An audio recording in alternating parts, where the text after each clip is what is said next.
नमस्कार दोस्तों, आप सभी का स्वागत है अभ्यास एग्री एकेडमी के यूट्यूब चैनल में। मैं आपका दोस्त गिरिराज। दोस्तों स्टार्ट करते हैं इम्पोर्टेंट एमसीक्यू जो सीरीज है। आज हमारा टॉपिक है एग्रीकल्चरल माइक्रोबायोलॉजी, जो कि एफसीआई के लिए बहुत इंपॉर्टेंट है। एफसीआई के अंदर दिया गया है कि भाई एग्रीकल्चर माइक्रोबायोलॉजी एक पार्ट है जो कि एग्जाम में आएगा। तो स्टार्ट करते हैं। दोस्तों फूड कॉर्पोरेशन ऑफ इंडिया का आप कंप्लीट स्टडी मटेरियल चाहते हो with video, notes, PDF plus video plus test series, आपको तीनों एक साथ मिल जाएगा। Test series plus notes plus video सिर्फ 999 रुपये में आपको अवेलेबल हो जाएगा। इसके लिए आपको क्या करना है, सिंपली इसके लिए आपको अभ्यास एग्री एकेडमी की एप्लीकेशन को गूगल प्ले स्टोर से डाउनलोड करना है। ठीक है, डाउनलोड करने के बाद आप क्या करना है, उसके स्टोर में जाना है। यहाँ पर स्टोर में जाने के बाद आपको यहाँ से परचेस करना है। ये यहाँ पर जाओगे स्टोर पे, आपको मिल जाएगा 999 रुपये में। आप यहाँ से परचेस, आपको सारी चीज इसके अंदर मिल जाएगी। अगर दोस्तों आप एग्रीकल्चर के कोई भी कॉम्पिटेटिव एग्जाम्स की तैयारी कर रहे हैं तो आप हमारी एप्लीकेशन को गूगल प्ले स्टोर से डाउनलोड कर, इसमें आपको test series, live classes, recorded video, study material सब कुछ आपको अवेलेबल हो जाएगा। अगर आप मुझसे जुड़ना चाहते हैं तो आप मेरे ट्विटर हैंडल एग्री अभ्यास, इंस्टाग्राम पेज अभ्यास एग्री एकेडमी, या आप मेरे टेलीग्राम चैनल अभ्यास एग्री एकेडमी पर फॉलो करें, जिसकी लिंक इस वीडियो के डिस्क्रिप्शन दी गई है। वहां पर आपको फ्री आपको टेस्ट सीरीज अवेलेबल होती है। डेली आपको एमसीक्यू क्वेश्चन मिलते हैं अलग अलग एग्जाम्स के लिए, आप इसको जरूर फॉलो करें। तो स्टार्ट करते हैं। पहले नंबर का क्वेश्चन पूछा गया है कि bacteria have a nucleus without membrane which is actually circular chromosome is composed. अगर आपने कभी बैक्टीरिया का डायग्राम देखा हो तो बैक्टीरिया के अंदर क्या होता है, न्यूक्लियस जो होता है वो फॉल्स न्यूक्लियस होता है। बैक्टीरिया के अंदर कैसा न्यूक्लियस होता है, तो एक फॉल्स न्यूक्लियस होता है। इस प्रकार से इसको बोला जाता है। इसको हम कहते हैं न्यूक्लियोइड। क्या कहते हैं उसको हम? न्यूक्लियोइड कहते हैं। तो यहाँ पर पूछा गया है कि इसके अंदर एक क्रोमोसोम भी होता है। तो क्रोमोसोम भी कौन सा होता है? फॉल्स क्रोमोसोम होता है। ये फॉल्स क्रोमोसोम किसका बना होता है? क्रोमोसोम भी कैसा होगा? फॉल्स क्रोमोसोम होगा। तो ये फॉल्स क्रोमोसोम किसका बना होता है? तो आंसर ये बना होता है डीएनए का। किसका? Double standard circular naked DNA का बना होता है। Double standard circular naked DNA का बना होता है। तो आपको याद रखना है, इसके अंदर जो बैक्टीरिया का जो डीएनए होता है, जो क्रोमोसोम होता है, इसके अंदर फॉल्स क्रोमोसोम होता है जो कि double standard circular naked DNA का बना होता है। नेक्स्ट क्वेश्चन की ओर चलते हैं। Bacteria have a extra nuclear single और मल्टीपल कॉपी जो small circular self replicating genetic material is called. Bacteria के अंदर क्या होता है दोस्तों, जो इसका न्यूक्लियोइड होता है, इस न्यूक्लियोइड के अलावा भी क्या होता है, एक और डीएनए पाया जाता है जिसको हम क्या कहते हैं? प्लाज्मिड। तो इसका करेक्ट आंसर क्या है? प्लाज्मिड। बैक्टीरिया का जो मेन डीएनए होता है जिसको हम क्या कहते हैं? न्यूक्लियोइड कहते हैं। इस न्यूक्लियोइड के अलावा एक डीएनए और होता है जिसे क्या बोला जाता है? उसे हम कहते हैं प्लाज्मिड। तो प्लाज्मिड क्या होता है? एक्स्ट्रा जेनेटिक मटेरियल होता है, एक्स्ट्रा क्रोमोसोमल मटेरियल होता है जो कि बैक्टीरिया के अंदर प्रेजेंट होता है। Which one of the following is not true about the phytoplasm. कौन सा कथन फाइटोप्लाज्म के बारे में सही नहीं है, आपको बताना है। तो पहला ऑप्शन है phytoplasma are transmitted mainly by leaf hoppers and psyllid. पहला ऑप्शन सही है कि जो फाइटोप्लाज्मा होते हैं उनका जो ट्रांसमिशन होता है जनरली किससे होता है? लीफ होपर से होता है। ये करेक्ट आंसर है। साइलेट जनरली इससे होता है, ये करेक्ट है। Phytoplasma multiply by the haemolymph of the insect vector. Phytoplasma जो होते हैं वो मल्टीप्लाई करते हैं किसमें? जो इंसेक्ट वेक्टर होते हैं, जैसे लीफ होपर है, लीफ होपर की हीमोलिम्फ में मल्टीप्लाई करते हैं। ये भी सही आंसर है। सिम्टम्स जो होता है फाइटोप्लाज्मा जब प्लांट में इन्फेक्शन करता है, symptoms caused by the phytoplasma are stunted growth, smaller leaves, witches broom, phyllody, ये सब बीमारियां होती है फाइटोप्लाज्मा से। नेक्स्ट क्वेश्चन है phytoplasma can easily cultured in vitro, जो कि गलत है। हम फाइटोप्लाज्मा को आसानी से कल्चर नहीं कर सकते। ठीक है, इन विट्रो जो होता है लेबोरेटरी के अंदर आसानी से इसको कल्चर नहीं किया जा सकता, इसलिए इसका जो ऑप्शन नंबर 4 है वो क्या है? वो सही नहीं है। क्वेश्चन नंबर 4 की ओर चलते हैं। The transfer of naked fragment of DNA between bacteria.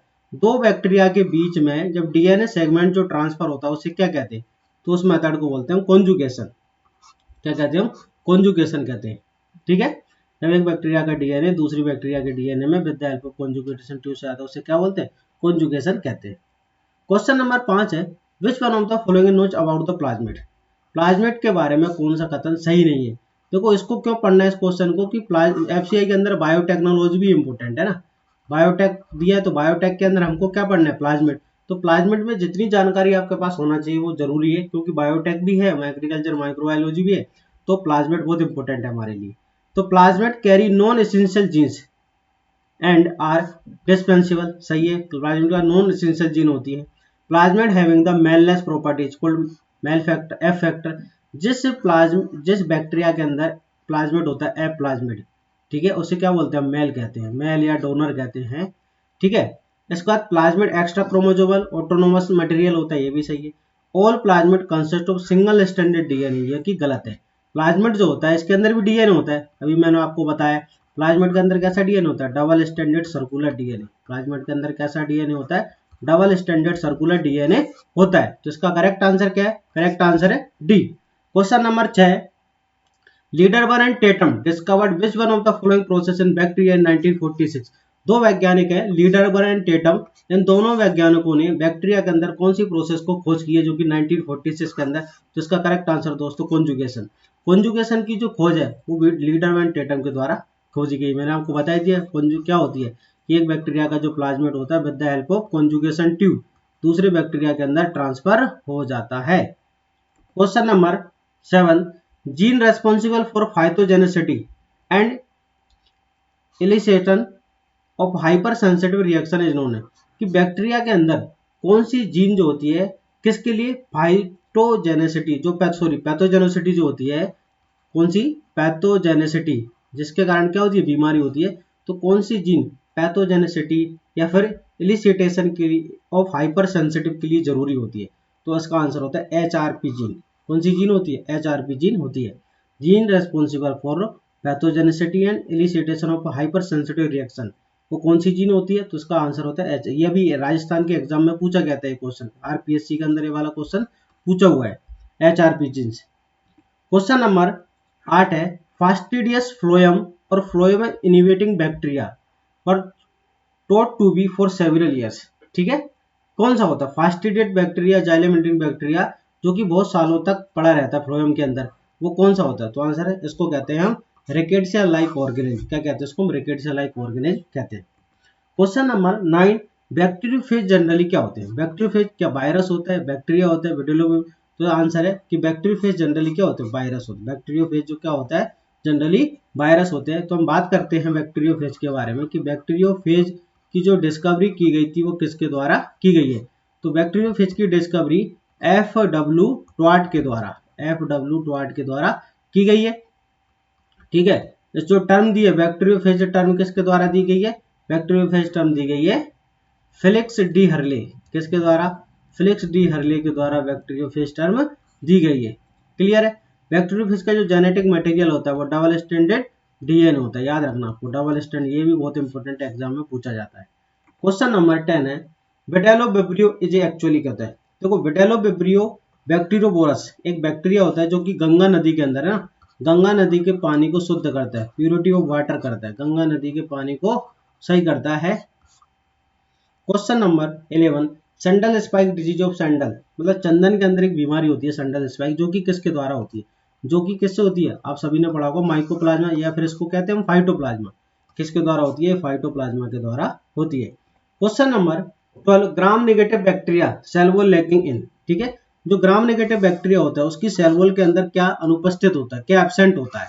तो आंसर है टिकोइक एसिड। इसका करेक्ट आंसर होता है टिकोइक, क्योंकि ये जो होता है टिकोइक एसिड ये ओनली ग्राम पॉजिटिव में होता है, ग्राम नेगेटिव में नहीं होता है। तो इसका करेक्ट आंसर है ग्राम, इसका करेक्ट आंसर है teichoic acid.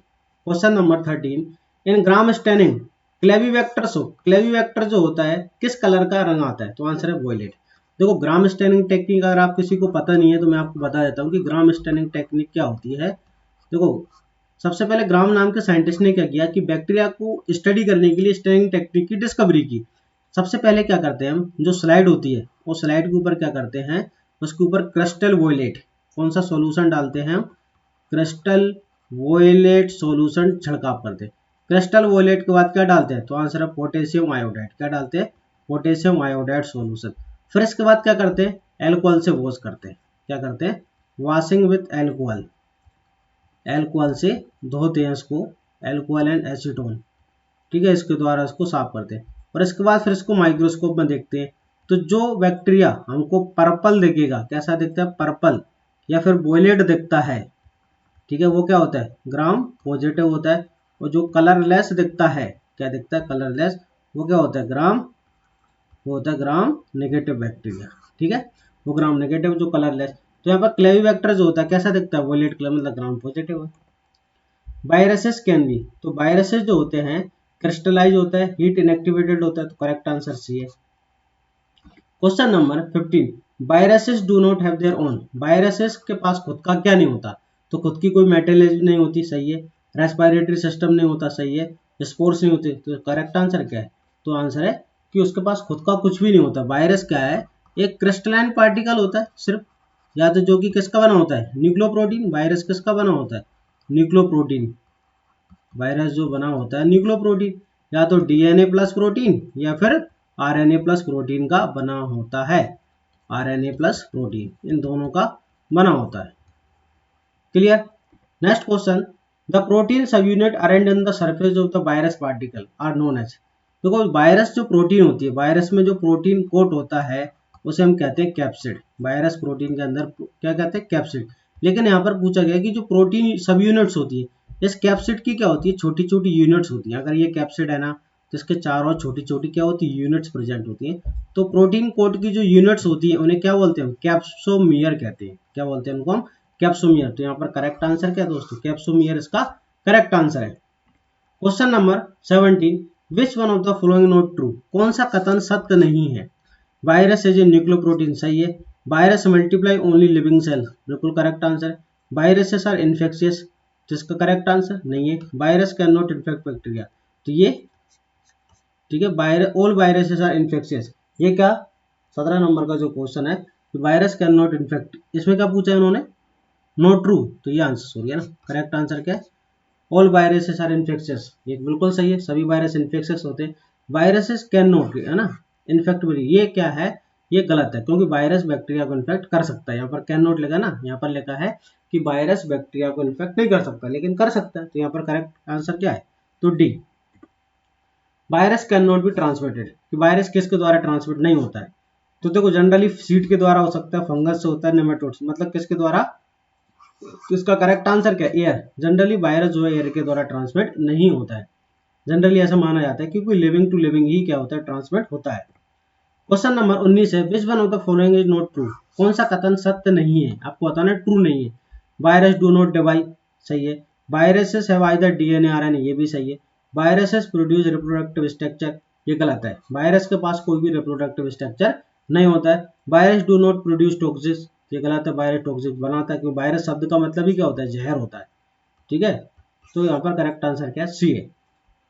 Question number 20, the total mass of the nucleoprotein of different virus particle from 4.6 to कितना होता है, तो आंसर 73 मिलियन डाल्टन्स होता है, जो उसका मोलिकुलर वेट होता है वायरस का।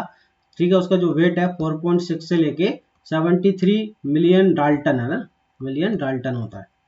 Question number 21, who is regarded the father of Indian mycology, Indian mycology का फादर है। माइकोलॉजी का मतलब study of fungi, study of fungi को हम क्या कहते हैं, माइकोलॉजी कहते हैं ना। स्टडी ऑफ फंजाई को क्या बोलेंगे, माइकोलॉजी कहेंगे। इसका जो फादर होता है कौन होता है, ईजे बटलर होता है। Question number 22, which one of the following is the referred as a water mould, हम किस फंगस को वाटर मोल्ड कहेंगे, तो हम कहते हैं ऊमाइसिटीज को क्या कहते हैं, वाटर मोल्ड कहते हैं। विच फंगस, कौन सी फंगस को, ऊमाइसिटीज की जो फंगस होते हैं उनको वाटर मोल्ड्स बोला जाता है। क्वेश्चन नंबर 23 है, ये motile asexual spores that usage A flagellum और लोकोमोशन, कि कौन सा एसेक्चुअल स्पोर्स है जिसमें स्पोर्स के अंदर क्या होते हैं, फ्लेजिला प्रेजेंट होते हैं, जो कि मोटाइल होता है। तो हमको पहले तो बताना एसेक्चुअल, देखो जाइगोस्पोर क्या होता है, ये सेक्चुअल स्पोर है, ठीक है ना। और वो स्पोर क्या होता है, ये भी सेक्चुअल स्पोर है, ये भी क्या है, सेक्चुअल स्पोर्स है।